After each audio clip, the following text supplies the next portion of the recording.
German tourists angry, manager panicking, regular waitresses helpless.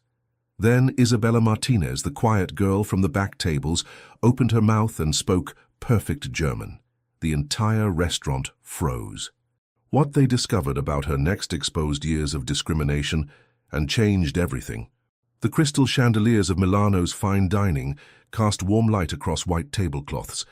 As Isabella Martinez balanced a tray of water glasses, her movements precise despite the weight pressing on her shoulders. At 24, she had perfected the art of being present yet invisible, serving the back section where tourists and walk-ins were seated, far from the VIP area where tips could change someone's week. Her black uniform was immaculate, her posture straight, but Isabella had learned to keep her eyes down. In 8 months of working here, she had never served a table in the front section. That privilege belonged to the other waitresses. Blonde Sarah with her easy smile, red-headed Monica with her confident laugh. They glided between the premier tables like they belonged there, collecting generous tips from business executives and celebrities who frequented Milano's. Isabella understood the unspoken rules. Marcus Sullivan, the restaurant manager, had made them clear during her first week. Each section has its particular clientele, he had said, his pale blue eyes scanning her from head to toe. We want to ensure our guests feel comfortable with someone who fits their expectations. She had nodded then, grateful just to have a job that could help her support her 12-year-old sister, Sophia. The back section paid enough to cover rent on their small apartment and Sophia's school supplies. Isabella had learned not to question the system that kept her in the shadows. Tonight felt different, though. A tension hung in the air like smoke from the kitchen. At table 14, a group of well-dressed German tourists gestured animatedly, their voices rising above the restaurant's gentle murmur. The man in the expensive suit pointed repeatedly at his menu, his face flushed with frustration.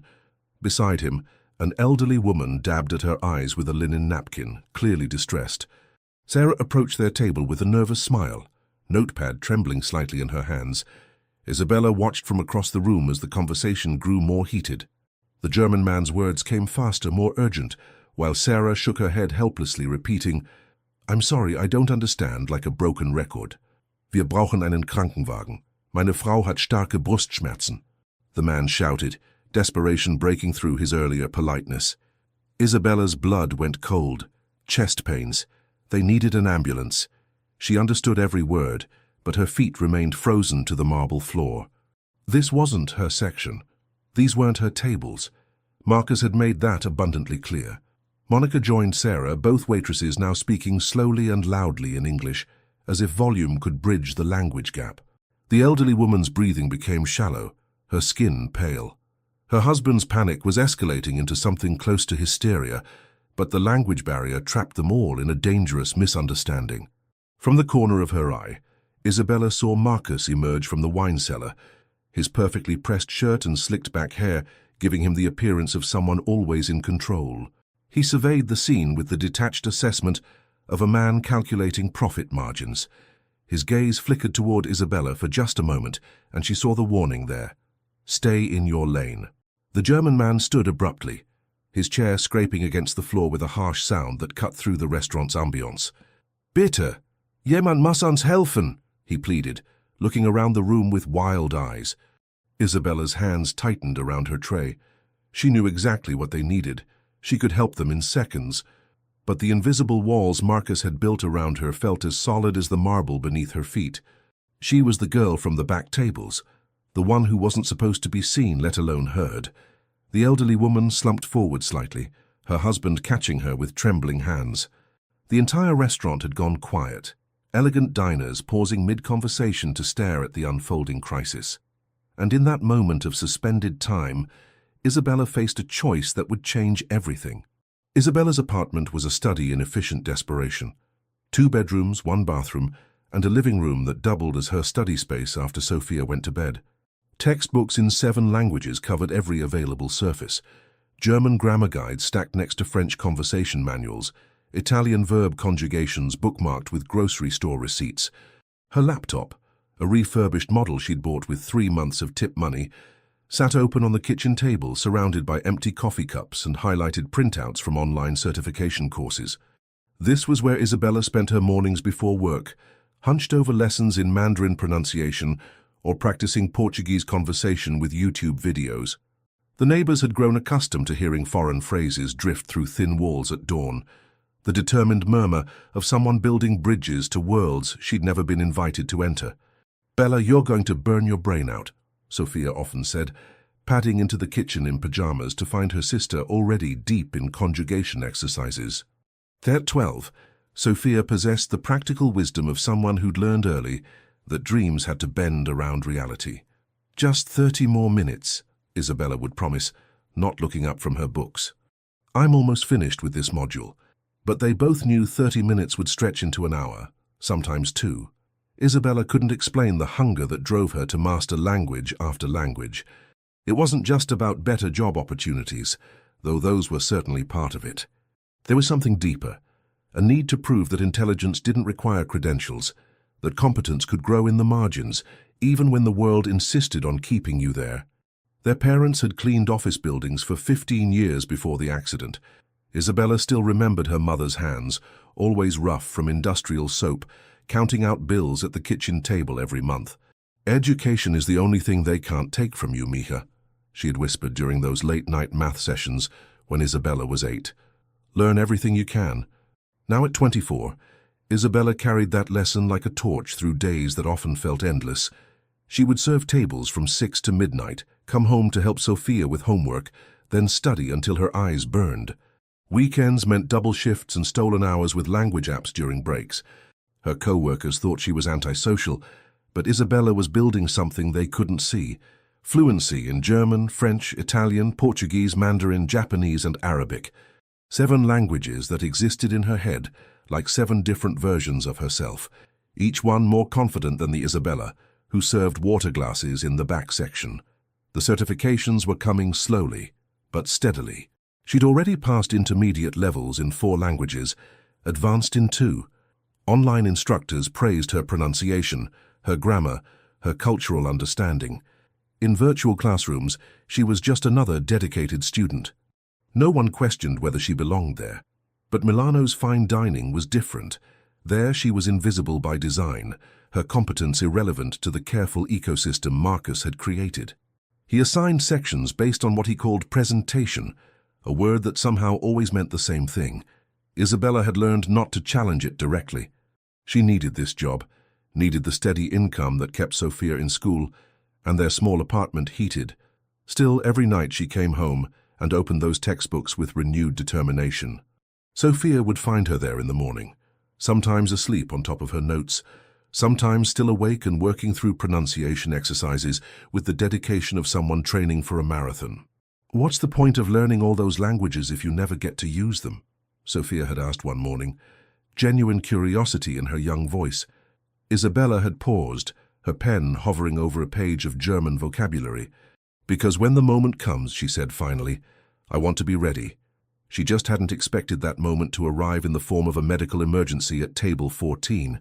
The German man's voice cracked with desperation as he repeated his plea for help, his elderly wife now visibly struggling to breathe. Her lips had taken on a bluish tint that made Isabella's chest tighten with recognition. She'd seen this before when their neighbor, Mrs. Rodriguez, had her heart attack last spring.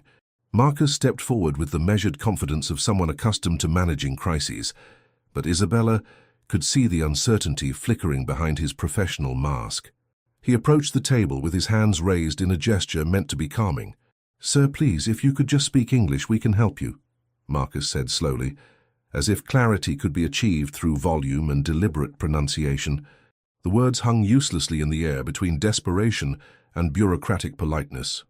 The German man looked at Marcus with wild eyes, then launched into another rapid explanation. "Meine Frau braucht sofort medizinische Hilfe. Sie hat Herzprobleme und Schmerzen in der Brust." Marcus's confident facade began to crack. He turned to Sarah and Monica, who stood frozen like deer in headlights. "Does anyone here speak German?" His voice carried the sharp edge of a man realizing his authority meant nothing in the face of a language barrier. Sarah shook her head quickly. "I took Spanish in high school, but that's not helpful right now," Marcus snapped, then caught himself smoothing his expression back into professional concern. He couldn't afford to look incompetent in front of a restaurant full of wealthy patrons. But the situation was spiraling beyond his control. Isabella watched from her position near the service station as other diners began to take notice. Conversations hushed as heads turned toward the commotion. The atmosphere of refined elegance that Milano's prided itself on was evaporating with each passing second. The elderly woman made a small sound of distress, her hand clutching at her chest. Her husband's panic reached a new level as he began looking wildly around the restaurant, his eyes finally landing on Isabella across the room. "Sprechen Sie Deutsch?" he called out to her, desperation making his voice carry across the dining room. Every head in the restaurant turned toward Isabella.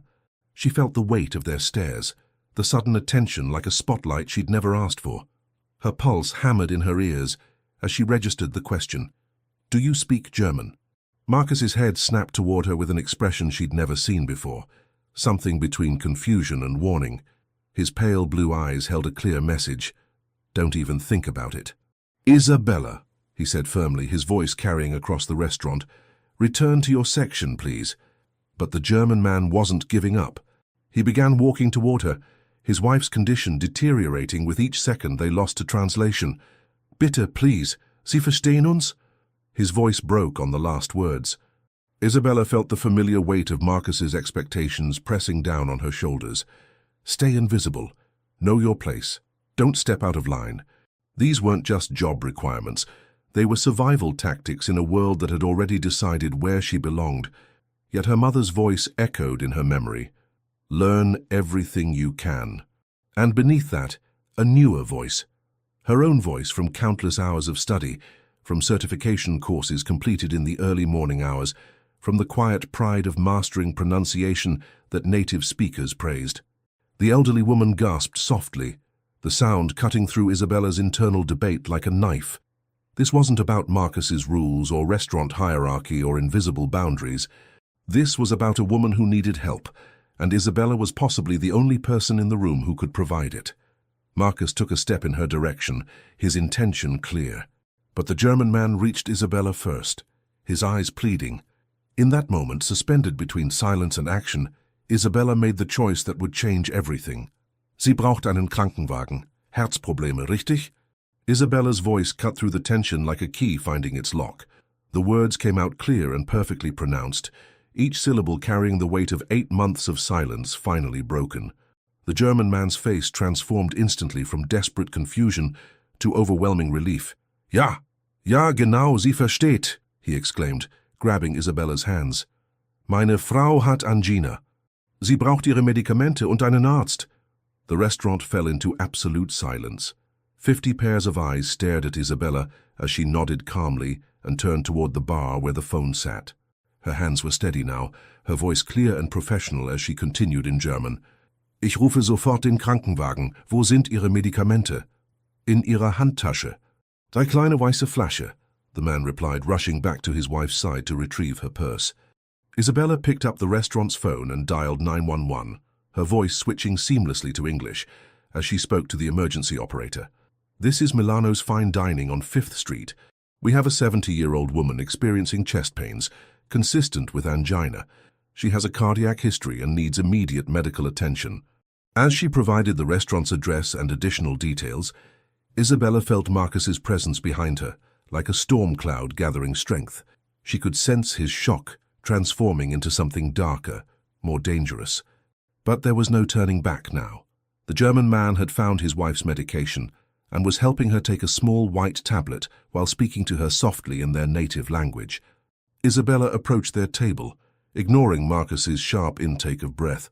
"The ambulance will be here in 5 minutes," she told the man in German. "Her medication should help with the pain until they arrive. Try to keep her calm and comfortable." "Danke, danke vielmals," he said, tears of relief in his eyes. "Sie haben uns das Leben gerettet." Isabella knelt beside the elderly woman's chair, her voice gentle as she spoke in German. "The pain should ease soon. The paramedics are very good here. You're going to be fine." The woman managed a weak smile and squeezed Isabella's hand. "Ihr Deutsch ist perfekt. Wo haben Sie es gelernt?" "Books and online courses," Isabella replied in German, then added in English for the benefit of everyone listening, "I studied it myself." A murmur rippled through the restaurant. Diners who had been watching the drama unfold began whispering among themselves. Several pulled out their phones, capturing the moment when the quiet waitress from the back section revealed herself to be something entirely unexpected. Marcus finally found his voice. "Isabella," he said sharply, "we need to talk. Now." She stood slowly, maintaining her dignity as she faced him. The elderly woman's breathing had stabilized, her husband holding her hand as they waited for the paramedics. The immediate crisis was over, but Isabella could see a new one forming in Marcus's clenched jaw and narrowed eyes.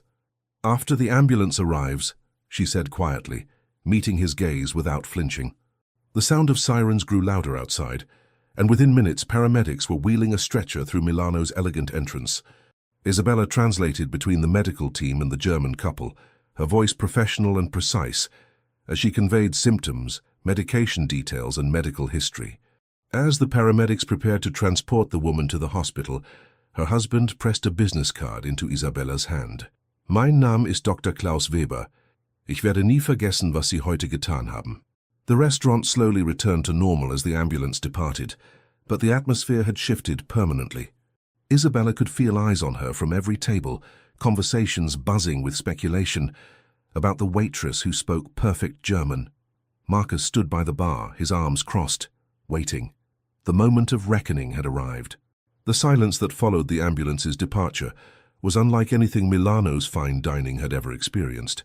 It wasn't the comfortable quiet of satisfied diners enjoying expensive wine and intimate conversation. This was the charged silence of a room full of people who had just witnessed something that challenged their fundamental assumptions about the world around them. Isabella walked slowly back toward the service station, acutely aware of every eye tracking her movement. Table 6, a young couple celebrating an anniversary, stopped mid-conversation to stare. The businessman at table 12 lowered his phone, momentarily forgetting his important call. Even the kitchen staff had emerged to peek through the service window, drawn by the commotion and lingering to process what they'd witnessed. Did she really just... Monica whispered to Sarah, her voice trailing off as if completing the sentence might make it less real. Sarah nodded slowly, her earlier nervousness replaced by something like awe. She spoke German like a native speaker. Where did that come from? At table 3, Mrs. Harrison, a regular customer who had been dining at Milano's for 15 years, leaned forward to her companion. "I've seen that girl here for months. Always in the back, always quiet. I had no idea." Her dinner partner, a retired college professor, adjusted his glasses thoughtfully. "Perfect pronunciation, sophisticated vocabulary. That level of fluency doesn't come from casual study. She's had serious training." The whispers spread like ripples across water. Diners who had never noticed Isabella before were suddenly recounting every interaction they'd had with her, searching for clues they might have missed. The elegant atmosphere of Milano's had transformed into something resembling a mystery novel, with Isabella as the protagonist whose true identity had just been revealed. From the corner booth, Richard Castellano, Milano's owner, watched the scene unfold with growing interest. He had arrived 20 minutes earlier for his weekly quality check and had witnessed the entire incident from the shadows near the wine cellar. At 62, Castellano had built his restaurant empire by recognizing talent wherever it appeared, and what he had just observed was undeniable talent being systematically wasted. He studied Marcus, noting the manager's rigid posture and the way his hands clenched and unclenched at his sides. Castellano had trusted Marcus to run day-to-day operations for 3 years, but this moment was revealing something troubling about the man's judgment. Near the kitchen entrance, the prep cooks clustered together, their usual after-dinner cleanup forgotten. Carlos, who had worked at Milano's for 5 years, shook his head in amazement. 8 months I've been saying hello to that girl. 8 months, and she never said nothing about speaking German. She speaks perfect English too, added Maria, the salad station cook. Better than half the waitresses out front. Always polite, always professional. I never understood why Marcus kept her in the back. The revelation was reshaping not just how people saw Isabella, but how they saw Milano's itself. Regular customers were beginning to question what else they might have assumed incorrectly. New customers were wondering what other hidden talents might be serving their tables unrecognized. At the bar, James the bartender continued polishing glasses while processing what he'd witnessed. He had always liked Isabella. She was punctual, never complained, and treated the kitchen staff with respect. But seeing her command of German, watching her handle a medical emergency with such competence, he realized he had been complicit in a system that kept exceptional people invisible. The couple at table 14, who had finished their meal during the commotion, approached the bar to pay their check. "That waitress," the woman said quietly to James. "She was remarkable. Is she available for private events?" "We host international clients regularly." James glanced toward Marcus, then back at the customer. That would be a question for management." Isabella continued her duties, clearing tables and refilling water glasses with the same quiet efficiency she had always displayed. But now every movement was watched, every gesture analyzed for clues about who she really was beneath the uniform and the careful invisibility she had maintained for so long. The restaurant hummed with a new energy, curiosity mixing with admiration, and in some corners uncomfortable questions about assumptions and opportunities.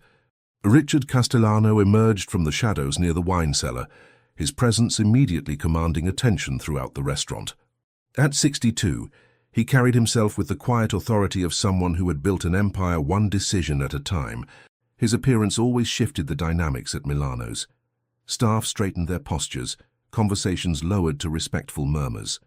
Marcus turned toward his boss with visible relief, clearly expecting support for whatever disciplinary action he was planning. But Castellano's focus was entirely on Isabella, who continued clearing tables with the same methodical precision she had displayed for 8 months. "Miss Martinez," Castellano said, his voice carrying across the dining room without being raised. "Could I have a word with you, please?" Isabella set down her tray carefully and approached the owner with measured steps. She'd only spoken to Castellano twice since starting at Milano's, once during her initial interview, and once when he had complimented her work ethic during a busy Saturday night. Now facing him after breaking every unspoken rule Marcus had established, she felt the weight of her choices settling around her shoulders. "Sir," she said simply, meeting his gaze directly. "That was quite impressive," Castellano said, his tone neutral but his eyes sharp with interest. "How long have you been fluent in German?" "About 3 years for conversational fluency. I received my advanced certification 6 months ago." Marcus stepped forward, clearly uncomfortable with the direction of the conversation. "Mr. Castellano, I think we need to address the protocol issue here." Isabella left her assigned section without permission and Castellano raised a hand, silencing Marcus without breaking eye contact with Isabella. "What other languages do you speak?" Isabella felt the familiar flutter of pride that always accompanied this question, though she kept her expression composed.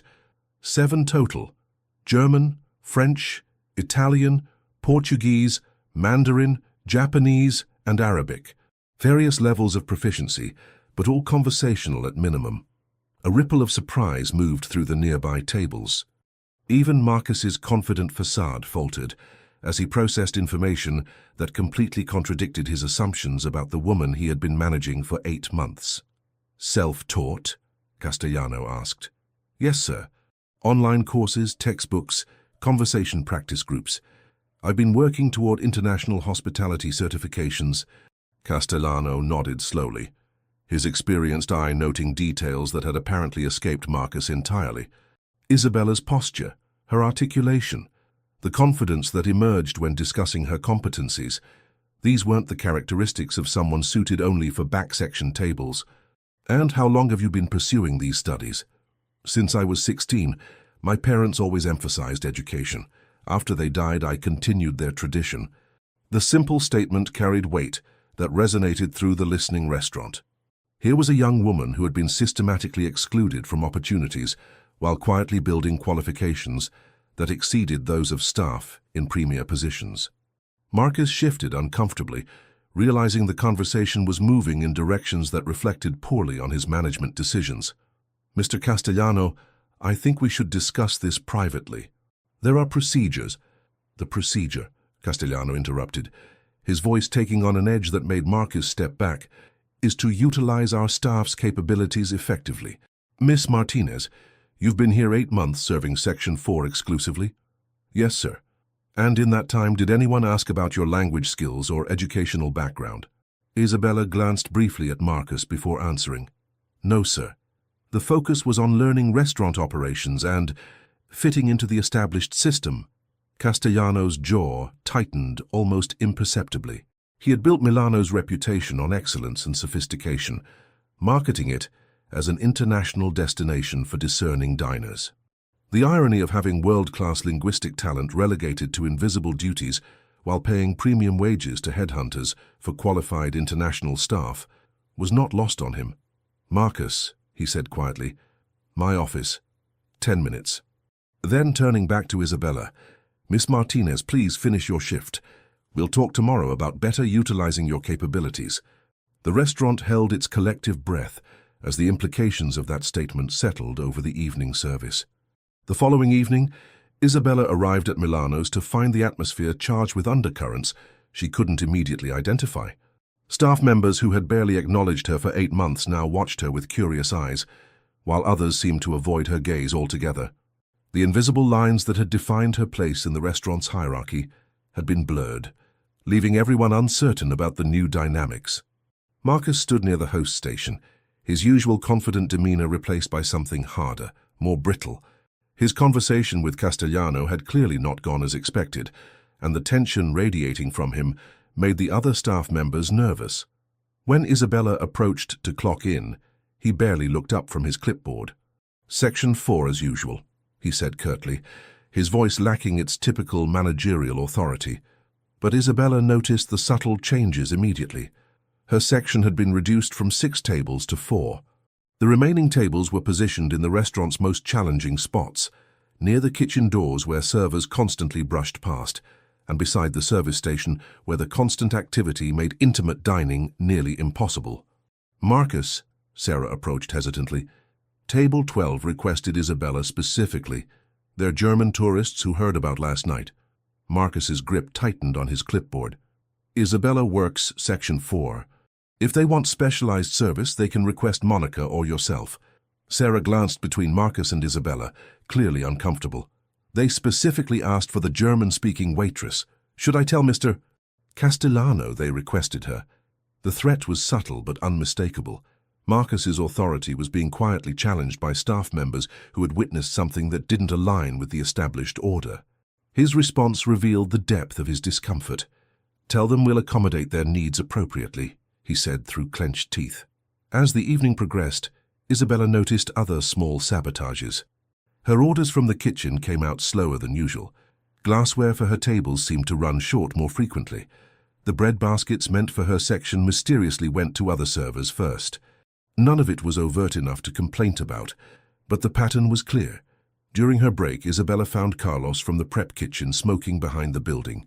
They had always been friendly, sharing the camaraderie of early arrivals and hard workers. But tonight he seemed agitated. "You stirred up something, girl," he said, not unkindly. "Marcus has been riding everyone hard today, making comments about people getting too big for their roles." Isabella felt a chill that had nothing to do with the evening air. What kind of comments? About knowing your place? About how some people think they're better than their jobs? Carlos took a long drag and shook his head. "He's been asking questions too. About your attitude, your work ethic, whether you've been insubordinate before." The systematic nature of Marcus's response became clearer as the night wore on. During the busy dinner rush, he assigned Isabella tasks that took her away from her tables at crucial moments. Polishing silverware when orders needed to be taken, restocking supplies when food was ready to be served. Each interruption was presented as urgent restaurant business, but the timing seemed designed to undermine her service quality. At table 18, a young couple celebrating their engagement grew increasingly frustrated as their appetizers grew cold while Isabella was relegated to inventory duties. When she finally returned to check on them, they were visibly annoyed. "This isn't the service we expected," the man said sharply. "We heard Milano's had exceptional staff." Isabella apologized professionally and resolved the situation, but she could see Marcus watching from across the room, making notes on his ever-present clipboard. He was building a case, documenting service failures that he was orchestrating himself. The realization crystallized during her final break. Marcus wasn't just trying to put her back in her place.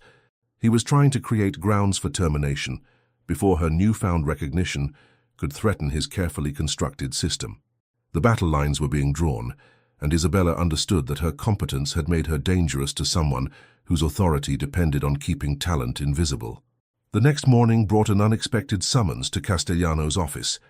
Isabella arrived 15 minutes early, as was her habit, and found herself alone in the elegant space that overlooked Milano's dining room. The office reflected its owner's success. Leather-bound books in multiple languages, framed photographs with celebrities and politicians, awards from culinary institutions. But what caught Isabella's attention was a stack of language learning materials on the desk, clearly well used and annotated. Castellano entered carrying 2 cups of coffee, a gesture that immediately shifted the power dynamic from what Isabella had expected. He offered her one and settled into the chair beside his desk rather than behind it, creating an atmosphere of collaboration rather than interrogation. "I've been thinking about our conversation," he began, his tone thoughtful. "Milano's markets itself as an international destination, but we've been failing our international clientele. Last month alone we lost 3 major bookings because we couldn't accommodate non-English speaking guests appropriately." Isabella listened carefully, unsure where the conversation was leading. "I spoke with Dr. Weber yesterday," Castellano continued. "The gentleman whose wife you helped. He's a prominent cardiologist who hosts medical conferences twice a year. He wants to book his next event here specifically because of how you handled the situation. That's 35 doctors from across Europe, Isabella. 3 days of premium catering." The weight of missed opportunities hung in the air between them. Isabella began to understand that her 8 months of invisible service hadn't just been personally limiting, it had been economically costly for the restaurant. "I'm creating a new position," Castellano said. "International guest liaison. Someone who can ensure our foreign visitors receive the level of service that matches their expectations and our reputation." Isabella's heart raced, but she maintained her composure. "That sounds like an important role." "It is. It requires someone with demonstrated language skills, cultural sensitivity, and the ability to handle high-pressure situations with grace." His eyes met hers directly. "You interested?" The moment stretched between possibility and reality. Isabella thought of Sophia, of the bills that seemed to multiply faster than her paychecks, of the 8 months of careful invisibility that had preserved her job security. This offer represented everything she had studied for, worked toward, dreamed about during those early morning language sessions. "Yes," she said simply. "I'm very interested." Castellano smiled, the expression transforming his face from businessman to mentor. "Good. The position comes with a significant salary increase and the authority to hire and train additional multilingual staff. We're going to do this right." He slid a folder across the desk. "These are the details. Take time to review everything. If you accept, we'll start transitioning you next week." Isabella opened the folder and felt her breath catch. The salary was nearly double her current wages, with benefits that included continuing education support and language certification reimbursement. But beyond the financial implications, she saw something more valuable: recognition, opportunity, the chance to build something meaningful. "There's one more thing," Castellano said, his tone becoming more serious. "Change is never easy in established systems. Some people might see your advancement as disruptive to the way things have always worked." Isabella understood the warning without it being stated explicitly. Marcus had spent years building his version of Milano's hierarchy, and her promotion would challenge fundamental assumptions about who belonged where. "I can handle resistance," she said quietly. "I've been handling it for 8 months." Castellano nodded approvingly. "I thought you might say that. Take the evening to review everything. Let me know your decision tomorrow." As Isabella left the office, folder in hand, she felt the weight of transformation beginning. The careful invisibility that had protected her was about to become impossible to maintain. She was stepping into the light and there would be no going back. Isabella's first day as international guest liaison began at sunrise, 2 hours before the restaurant opened. She stood in Milano's empty dining room, the morning light streaming through tall windows and casting everything in golden warmth. The silence felt different now. Not the exclusion she had known for 8 months, but the quiet anticipation of someone about to claim space they had earned. Castellano had given her authority to redesign the international service protocols, and Isabella had spent the weekend developing comprehensive plans. Her notebook was filled with detailed strategies, cultural preference guides for different nationalities, language-specific menu modifications, staff training modules for basic phrases in 6 languages. This wasn't just a promotion, it was an opportunity to revolutionize how Milano served its diverse clientele. The first test came at lunch. A Japanese business delegation had requested a private dining experience, and Isabella found herself coordinating not just the meal, but the entire cultural experience. She arranged for the table to be set according to Japanese customs, briefed the kitchen on presentation expectations, and prepared herself to conduct the entire service in Japanese. Marcus watched from across the room as Isabella greeted the delegation with perfect pronunciation and appropriate bows. She guided them through the menu, explaining dishes in their language while incorporating cultural context that demonstrated deep understanding of their preferences. The transformation was complete. The quiet girl from Section 4 had become the sophisticated professional Milano's had never known it needed. "Arigato gozaimasu," the lead businessman said as Isabella presented the wine selection. "Your Japanese is exceptional. Where did you study?" "Watashi wa jibun de benkyou shimashita," Isabella replied smoothly. "I am self-taught, but I have great respect for your culture." The delegation exchanged impressed glances, and Isabella could see their estimation of Milano's rising with each interaction. This was exactly what Castellano had envisioned, service that elevated the restaurant's reputation through cultural competence. But the real moment of transformation came during the afternoon shift. A young French couple arrived without reservations, clearly tourists who had wandered in hoping for a table. The host station was busy, and Marcus was occupied with inventory, so Isabella stepped forward naturally. "Bonjour," she said warmly. "Bienvenue à Milano's. Comment puis-je vous aider?" The couple's faces lit up with relief and surprise. They explained in rapid French that they were on their honeymoon, had heard wonderful things about Milano's but were concerned about language barriers. Isabella assured them in their native language that they would receive exceptional service, and personally escorted them to a premier table, not in Section 4, but in the restaurant's most romantic spot near the windows. The French couple's delight was infectious. They laughed with genuine pleasure as Isabella described the chef's specialties in perfect Parisian French, her accent so flawless they assumed she had studied in France. When she recommended the bouillabaisse with modifications to suit French palates, they clapped softly in appreciation. "Vous êtes remarquable," the bride said, her eyes shining. "This is exactly what we hope to find in America, sophistication that understands our culture." But it was Marcus's reaction that marked the true transformation. Isabella caught him watching from the host station, his expression unreadable, as he observed her effortless command of the situation. For 8 months, he had positioned himself as the gatekeeper of Milano's standards, the one who decided who was qualified for what level of service. Now witnessing Isabella's competence in action, the arbitrary nature of his previous decisions became impossible to ignore. Sarah approached during a quiet moment, her earlier nervousness replaced by something like awe. "Isabella, Table 8 is asking if you speak Italian. They're from Rome and want to know about the wine pairings." Isabella nodded, already moving toward the table. As she switched seamlessly into Italian, explaining the nuances of the sommelier's selections, she felt the final pieces of her old identity falling away. She was no longer the invisible girl from Section 4. She was exactly who she had always been, finally allowed to be seen. The afternoon continued with a steady stream of opportunities. A German businessman needed help translating his dietary restrictions. A Portuguese family wanted recommendations for their anniversary celebration. Each interaction was a small victory, proof that competence had been waiting all along for the chance to flourish. Marcus remained at the periphery, documenting nothing now, his clipboard forgotten. The evidence was too overwhelming, the transformation too complete to deny. Isabella had not just stepped into her new role, she had redefined what was possible at Milano's. As the dinner rush approached, Castellano appeared briefly, observing the seamless integration of Isabella's new responsibilities into the restaurant's flow.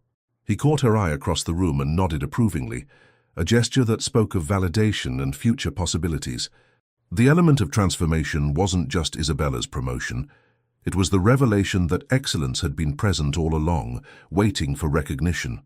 The quiet girl who had cleared tables for 8 months had become the sophisticated professional Milano's never knew it desperately needed.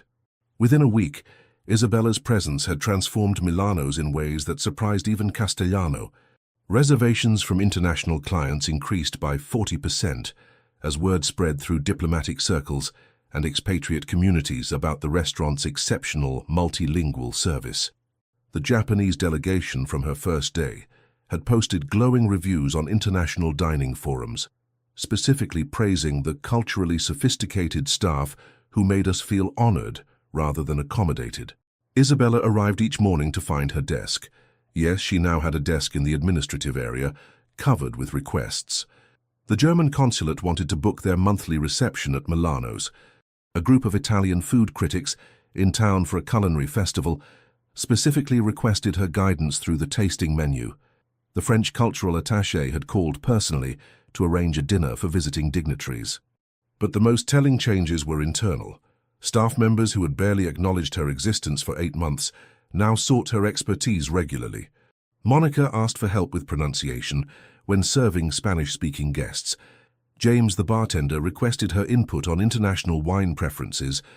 Even the kitchen staff consulted her about cultural dietary considerations and presentation styles. "Isabella," Chef Romano called during the afternoon prep, "the Arabic family tonight. What should I know about halal requirements for the lamb dish?" These interactions revealed something profound. Milano's had been operating at half capacity for years, unable to fully serve its diverse clientele because it had systematically overlooked the talent within its own walls. Isabella's emergence had exposed not just missed opportunities, but a fundamental flaw in how the restaurant identified and utilized its human resources. The recognition extended beyond internal dynamics. Food bloggers began mentioning Milano's exceptional cultural liaison in their reviews. The city's tourism board included the restaurant in their international visitor recommendations, specifically because of its multilingual capabilities. Yelp reviews increasingly highlighted the personalized service in native languages as a distinguishing feature. Marcus watched these developments with growing unease. His carefully constructed hierarchy was being restructured around Isabella's competence, and his own role was becoming increasingly difficult to define. When international guests specifically requested her services, he couldn't deny the requests without damaging the restaurant's reputation. When staff members deferred to her expertise, he couldn't object without appearing incompetent himself. The breaking point came during a busy Friday evening when a mix-up with reservations left the restaurant overbooked by 12 guests, including 3 separate international parties. Marcus stood at the host station, clearly overwhelmed, as the lobby filled with frustrated customers speaking 4 different languages. Isabella approached calmly. "I can help manage this," she said quietly.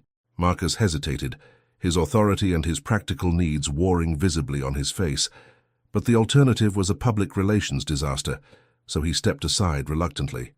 Isabella moved through the crowd like a conductor, orchestrating a symphony.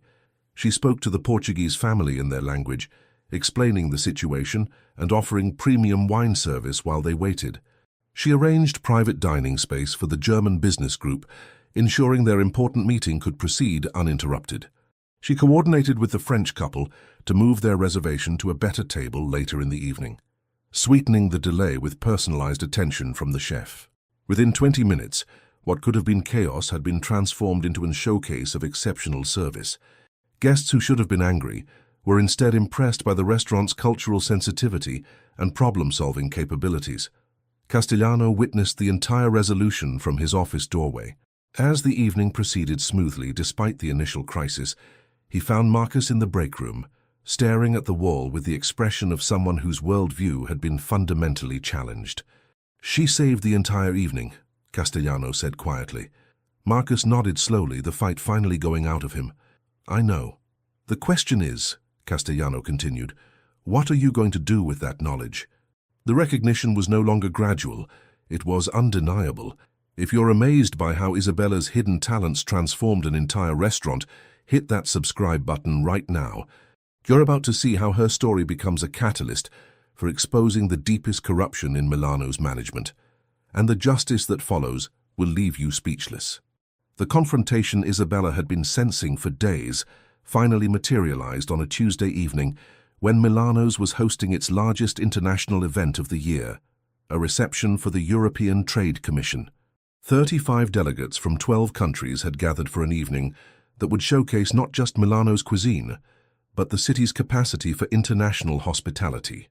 Isabella had spent weeks preparing, coordinating with each delegation's cultural attaché, arranging specialized menus, and briefing staff on protocol expectations. The event represented everything her new role was designed to achieve, and early indicators suggested it was exceeding all expectations. She moved seamlessly between groups, switching languages as naturally as breathing. With the Italian contingent, she discussed regional wine variations in perfect Tuscan dialect.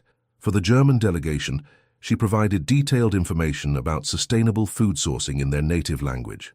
The French representatives were charmed by her knowledge of their cultural dining preferences, but Marcus had been watching from the shadows, his resentment building with each success. As the evening reached its peak, delegates laughing, conducting business, praising Milano's exceptional service, he made his move. "Isabella," he called sharply across the room, his voice carrying an authority he rarely used so publicly. "I need to speak with you immediately." The timing was calculated and cruel. Isabella was in the middle of facilitating a conversation between Spanish and Portuguese delegates, helping them navigate a complex trade discussion in both languages. To leave abruptly would be not just unprofessional, but diplomatically damaging. "I'll be with you in just a moment," she replied calmly, continuing her translation work. "Now," Marcus insisted, loud enough that nearby guests turned to look. "This is urgent restaurant business." Isabella felt the familiar weight of impossible choices settling on her shoulders. But this time something had changed. She was no longer the invisible girl from Section 4 who had to choose between helping people and preserving her job. She was the international guest liaison, and these delegates were her responsibility. "Señor Martinez," she said to the Spanish delegate, smoothly transitioning the conversation to a conclusion, "I believe you and Señora Silva have found excellent common ground. Perhaps we could continue this discussion over coffee." She arranged for the delegates to be seated comfortably, ensured they had everything they needed, and only then turned to Marcus. But instead of following him to a private corner as expected, she addressed him directly where they stood. "What urgent restaurant business requires interrupting our guests?" she asked, her voice professional but firm. Marcus seemed surprised by her directness. For 8 months she had always retreated when challenged, always chosen accommodation over confrontation. This new Isabella was unfamiliar territory.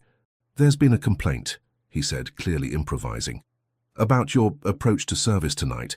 Some guests feel you're being too familiar, too intrusive." Isabella felt a chill of recognition. This was the same tactic he had used countless times before.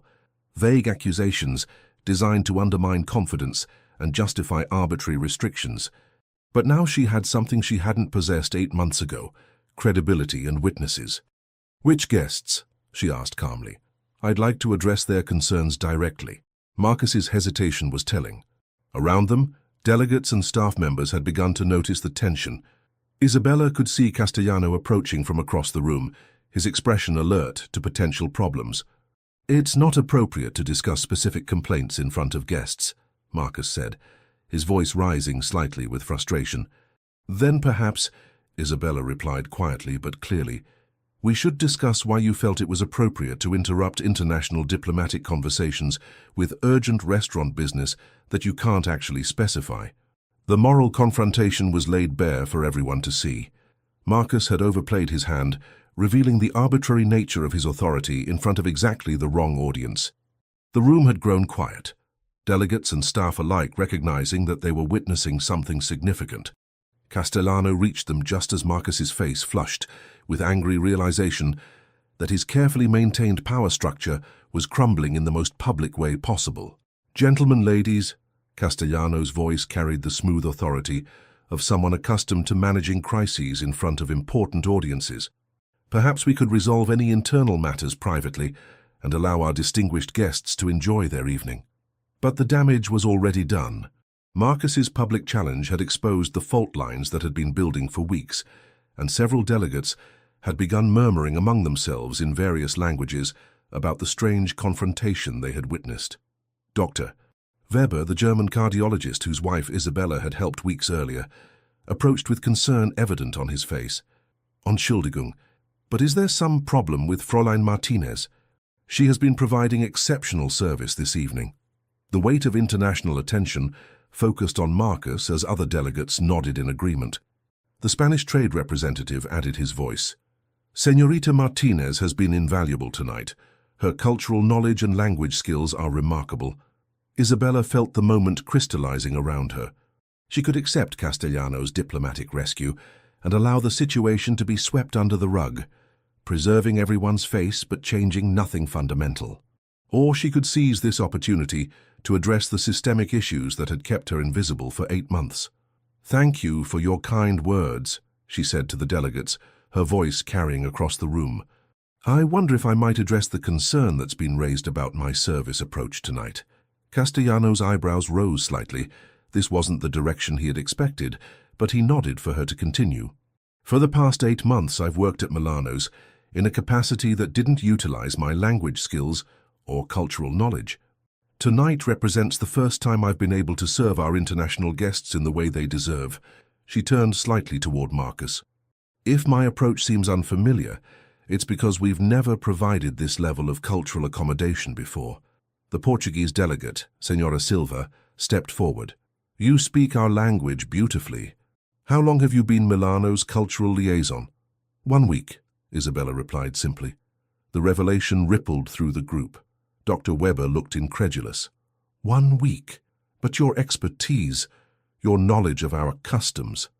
"I've been studying languages and international hospitality protocols for 8 years, Isabella said. "Self-taught during my free time while working other positions." Marcus realized too late that his public challenge had created exactly the wrong forum for this discussion. The delegates were beginning to understand that they were witnessing not a service dispute, but the exposure of systematically wasted talent.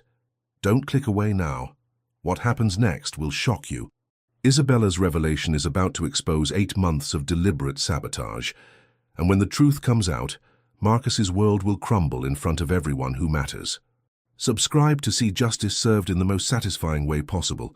The French cultural attaché, Madame Dubois, fixed Marcus with a pointed stare. "Are you telling me that Milano's has had this level of linguistic expertise available for 8 months and chose not to utilize it?" Marcus's face had gone pale. "There are protocols, established procedures for staff assignments." "Based on what criteria?" Dr. Weber asked sharply. "Certainly not competence or qualifications." Castellano stepped forward, his expression grim as he realized the full scope of what was being revealed. "Perhaps we should continue this conversation in my office." But Isabella shook her head gently. "With respect, Mr. Castellano, I think our guests deserve to understand what they're witnessing. They've experienced something tonight that Milano's has never offered before, genuine cultural hospitality. They should know that this capability has been here all along." The silence that followed was pregnant with implications. 35 international delegates, each representing significant business relationships and diplomatic connections, had just learned that one of the city's premier restaurants had been systematically underutilizing exceptional talent for reasons that were becoming increasingly difficult to defend. Marcus opened his mouth to speak, then closed it, finally understanding that anything he said now would only make his position worse. The revelation was complete, and the moral authority in the room had shifted decisively. Castellano's expression revealed a man calculating not just immediate damage control, but long-term implications for Milano's reputation and his own business practices. The silence stretched like a taut wire across Milano's elegant dining room. 35 international delegates, each seasoned in diplomatic protocol and accustomed to reading power dynamics, understood exactly what they had witnessed. The question hanging in the air wasn't about restaurant service. It was about justice, recognition, and the systematic waste of human potential. Madame Dubois broke the silence first, her voice carrying the precision of someone accustomed to diplomatic consequences. "Monsieur Castellano, I believe we owe Mademoiselle Martinez our thanks for this evening's exceptional service, perhaps also an apology for the interruption she experienced while serving our needs." Her words were diplomatic but pointed, creating space for resolution while making clear where the moral authority lay. Other delegates murmured agreement, their support evident in multiple languages. Marcus stood frozen, his face cycling through emotions as the full scope of his miscalculation became clear. He had intended to reassert control through public discipline, but had instead created a forum that exposed the arbitrary and arguably discriminatory nature of his management decisions. Castellano moved with the practiced grace of someone who had navigated similar crises, but Isabella could see the calculation behind his professional composure. Milano's reputation with international clients who generated significant revenue and referrals, hung in the balance. "Ladies and gentlemen," Castellano said smoothly, "you're absolutely right to recognize Miss Martinez's exceptional contributions this evening. Her expertise has elevated Milano's service to a level we should have achieved long ago." The words were gracious, but carried an unmistakable message for Marcus. The old system was ending tonight. "Doctor." Weber stepped closer to Isabella, his expression warm with admiration. "Fräulein Martinez, your service tonight has been exemplary. I hope Milano's recognizes the treasure they have in you." "We absolutely do," Castellano replied before Marcus could speak. "Miss Martinez represents exactly the kind of cultural sophistication our international guests deserve." Isabella felt the shift happening around her in real time. The delegates were no longer seeing her as a restaurant employee, but as a professional peer whose expertise had enhanced their evening. Their respect was evident in their posture, their attention, their willingness to defend her publicly. But it was Marcus's reaction that revealed the deepest implications of the moment. He stood silent, his authority evaporating as his superiors and clients alike made clear where their loyalties lay. 8 months of careful hierarchy maintenance had been undone in minutes. "I think," said the Spanish delegate thoughtfully, "that Milano's has discovered something very valuable tonight. Not just excellent service, but proof that talent exists everywhere if we have the wisdom to recognize it." His words carried weight beyond the immediate situation. These were trade representatives and cultural leaders who understood the broader implications of systemic exclusion and recognition. Their presence had transformed Isabella's personal moment into something larger. Castellano nodded gravely. "You're absolutely right. This evening has been educational for Milano's management." The statement was diplomatic, but unmistakable in its implications for Marcus's future. Isabella watched him process the reality that his position had become untenable, not through any single dramatic confrontation, but through the simple exposure of his decisions to objective scrutiny. The Portuguese delegate, Senhora Silva, approached Isabella directly. "I hope we will have the pleasure of your service when we return to Milano's. You have made us feel truly welcomed in your country." "The pleasure has been entirely mine," Isabella replied in perfect Portuguese, her confidence now unshakable. As conversations gradually resumed among the delegates, Isabella became aware that the evening's crisis had resolved itself not through confrontation or drama, but through the simple power of competence being witnessed by people qualified to judge it. Marcus remained silent, finally understanding that his 8 months of careful control had been built on foundations that could not withstand the light of scrutiny. The following morning brought a summons that Marcus had been dreading since the previous evening's debacle. Castellano's office, usually a space for strategic planning and celebration, felt like a tribunal as Marcus entered to find not just his boss, but Milano's head of human resources and legal counsel waiting for him. "Sit down, Marcus," Castellano said quietly, his tone carrying none of the warmth that had characterized their relationship over 3 years of successful collaboration. The folder on the desk was thick with documents Marcus didn't recognize but could guess the contents of. Performance reviews, incident reports, and most damaging of all, detailed accounts of the previous evening from multiple international witnesses. "We've received some interesting feedback from last night's event," Castellano began, his voice measured. 35 delegates, representing 12 countries and significant business relationships, have provided their perspectives on Milano's service standards and management practices. Marcus shifted uncomfortably, knowing that any response would only deepen his problems. The witnesses to his downfall hadn't been ordinary customers whose complaints could be managed or dismissed. They were sophisticated international professionals whose opinions carried significant weight. "More concerning," the HR director added, "are the patterns we've discovered when we began reviewing Miss Martinez's employment history here. 8 months of consistently excellent performance evaluations, yet no advancement opportunities. No skills assessments, no recognition of capabilities that were clearly evident to anyone who cared to look. The legal counsel opened a separate folder. We've also reviewed your email communications and scheduling decisions regarding Miss Martinez. Some of your language choices and assignment patterns raise questions about the criteria you've been using for staff management. Marcus felt his throat tighten. He had been careful with his language, never putting anything explicitly discriminatory in writing, but the pattern of decisions was impossible to deny when laid out systematically. The most serious issue, Castellano continued, isn't even the wasted potential, though that's cost us significantly in missed opportunities. It's the public exposure of management practices that don't align with Milano's values or legal obligations. The room fell silent as the implications settled. Marcus understood that this wasn't just about Isabella anymore.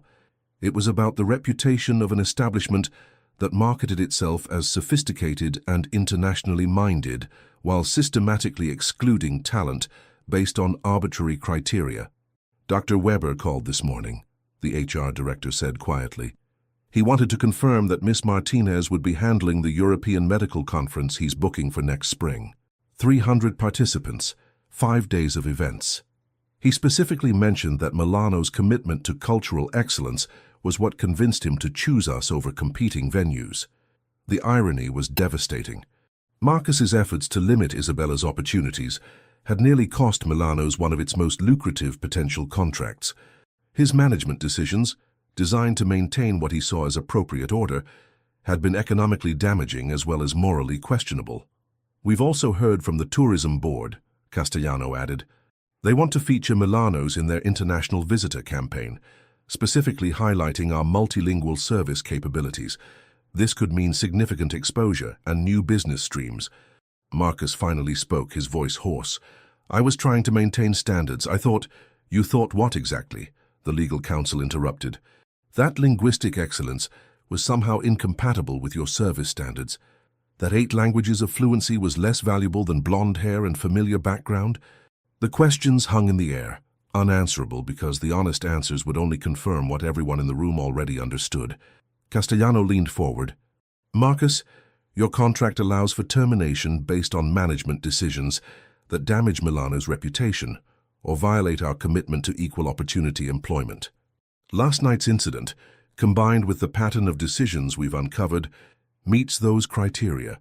The justice wasn't dramatic or vengeful. It was simply the inevitable consequence of decisions that couldn't withstand scrutiny. 3 weeks after Marcus's departure, Milano's underwent the most comprehensive operational review in its 15-year history. Castellano had brought in external consultants specializing in cultural competency and inclusive management practices, determined to ensure that the systemic issues Isabella's case had exposed would never recur. Isabella found herself at the center of these changes, her insights valued not just for their practical applications, but for their perspective on institutional blind spots. The consultants interviewed her extensively, using her experience as a case study for identifying and developing overlooked talent within hospitality organizations. The most revealing aspect, Dr. Sarah Chen, the lead consultant, explained to Castellano during their final presentation, isn't that Miss Martinez's capabilities were overlooked. It's how systematically they were excluded, despite being clearly documented in her employment file. The review had uncovered troubling patterns that extended beyond Isabella's case. 3 other staff members possessed valuable skills that had never been assessed or utilized. The kitchen's prep cook spoke fluent Mandarin and had formal culinary training from Hong Kong, but had never been considered for advancement. A hostess held a degree in international relations, but had been pigeonholed based on assumptions about her role and capabilities. Isabella's promotion to international guest liaison had been just the beginning. Castellano approved the creation of a comprehensive cultural competency program, with Isabella leading the development of training modules for all staff levels. Her responsibilities expanded to include recruitment, specifically seeking multilingual candidates and ensuring their skills were properly assessed and utilized. The changes were measurable within weeks. International reservations increased by 60% as word spread through diplomatic and business communities about Milano's transformed service approach.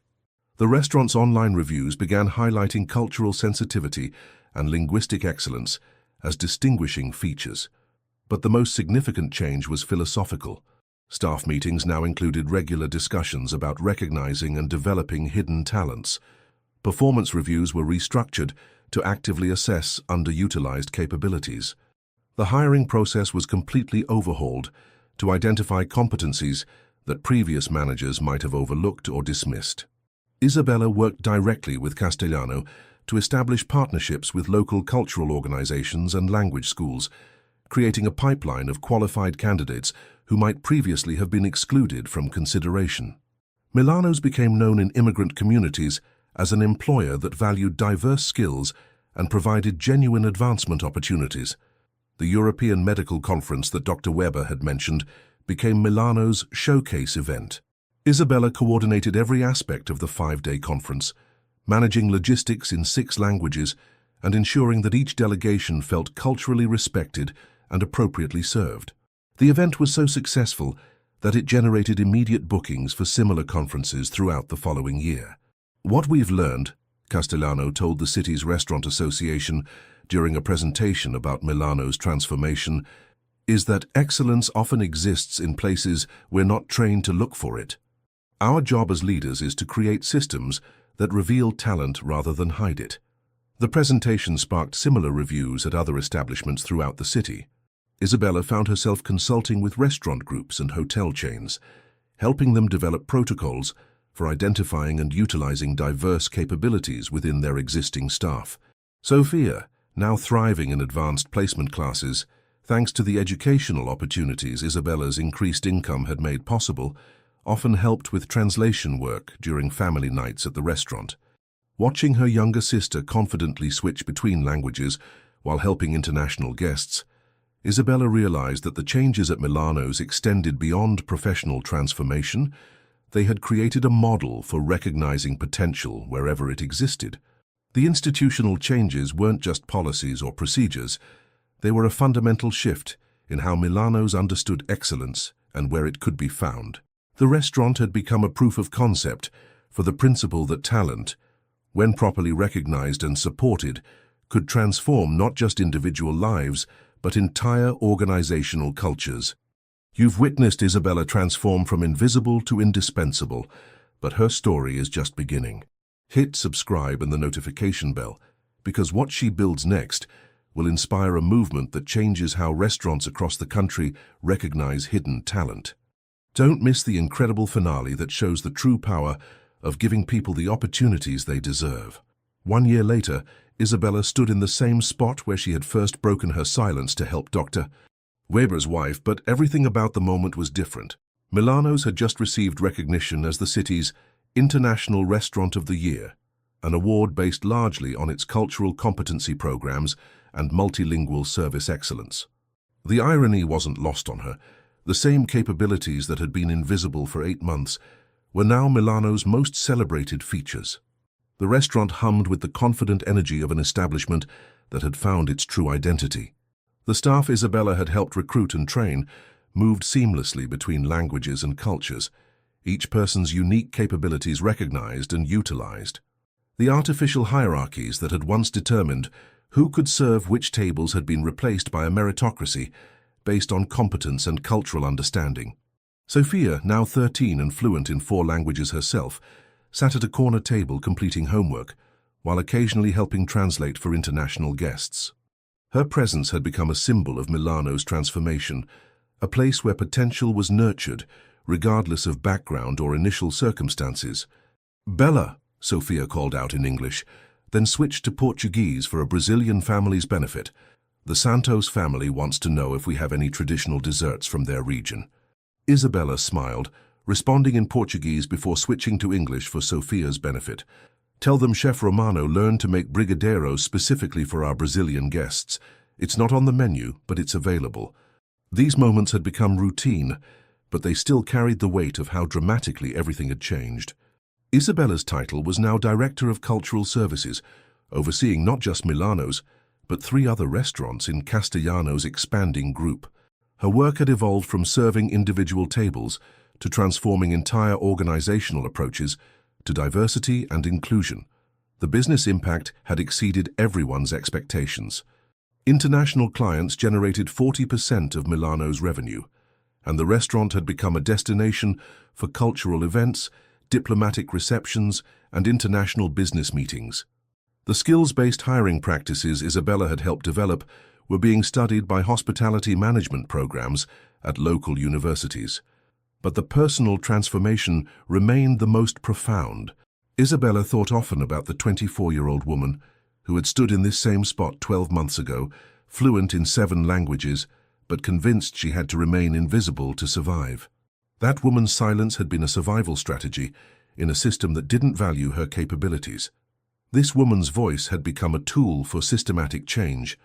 Dr. Weber approached, his quarterly medical conference having just concluded with unprecedented success. "Frau Martinez," he said warmly in German, "once again, exceptional work. The delegates are already asking about next year's event." "It's always our pleasure, Dr. Weber," Isabella replied. "Your conferences have become one of our signature events." As he left, Isabella reflected on the ripple effects of that first moment of courage. Dr. Weber's conferences had led to other medical associations choosing Milano's. Those events had generated connections with international pharmaceutical companies, cultural attachés, and trade organizations. One decision to speak German to a distressed woman had ultimately created an entirely new business model. Castellano joined her, carrying 2 cups of coffee as had become their weekly tradition. "The quarterly numbers are in," he said with satisfaction. "We're up 70% in international bookings compared to last year." Isabella nodded, but her attention was drawn to a young Latino busboy she'd noticed during the staff meeting earlier. He'd remained silent when asked about additional skills, but she'd heard him speaking what sounded like fluent French during his break. "That young man by the service station," she said quietly. "I think we need to have a conversation with him about his language capabilities." Castellano followed her gaze and smiled.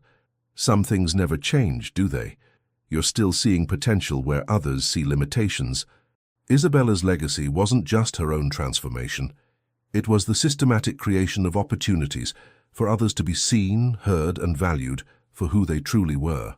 The quiet revolution she had started continued, one conversation at a time. Subscribe to Undeniable Tales for more stories of young people whose quiet intelligence challenges systems and transforms communities. Your support helps us share these important narratives with the world,